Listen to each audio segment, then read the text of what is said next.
Beli satu, percuma lagi satu. Krim kunyit ni betul abang ni cakap, memang bagus untuk muka kita lah.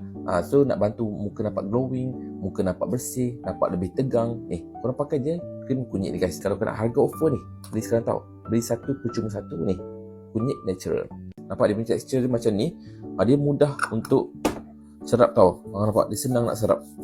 So nak pakai waktu malam pun boleh, waktu siang pun boleh. Okay, dia ibarat macam moisturizer lah. Korang pakai moisturizer waktu malam boleh. Tapi kalau nak pakai waktu siang, korang kena pakai dengan sunscreen lah. Sebab apa? Bila bekerja tengah panas tu, kena protect kita punya skin daripada cahaya matahari guys. Kalau kena harga offer ni, beli sekarang tau. Beli satu, percuma satu ni.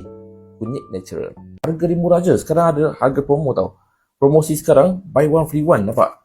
Aku beli satu, percuma satu sekarang. Tapi limited. Sangat limited. Dapat sekarang guys. Harga promo, buy one free one. Check sekarang. Lelaki, walaupun dia tak pakai makeup, tapi kalau dia amalkan skincare yang bagus, dia punya muka kalah perempuan weh. Korang pakai je macam aku pakai kunyit ni guys. Ni.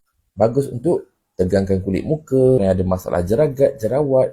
Ni. Korang pakai je setiap malam macam ni. Harga dia murah je. Sekarang ada harga promo tau. Promosi sekarang, buy one free one. Nampak? Aku beli satu, percuma satu sekarang. Tapi limited. Sangat limited. Siapa nak, kena cepat, serius. Cara pakai dia, korang apply je macam ni. So, untuk kulit muka yang lebih cerah, lebih tegang. Zaman dulu, orang kampung dia pakai kunyit hidup, kunyit serbut, pakai kat muka. Habis kuning muka. Tapi sekarang ni, dah moden, dah canggih dalam bentuk krim kunyit macam ni. Dapat sekarang guys. Harga promo, buy one free one. Check sekarang.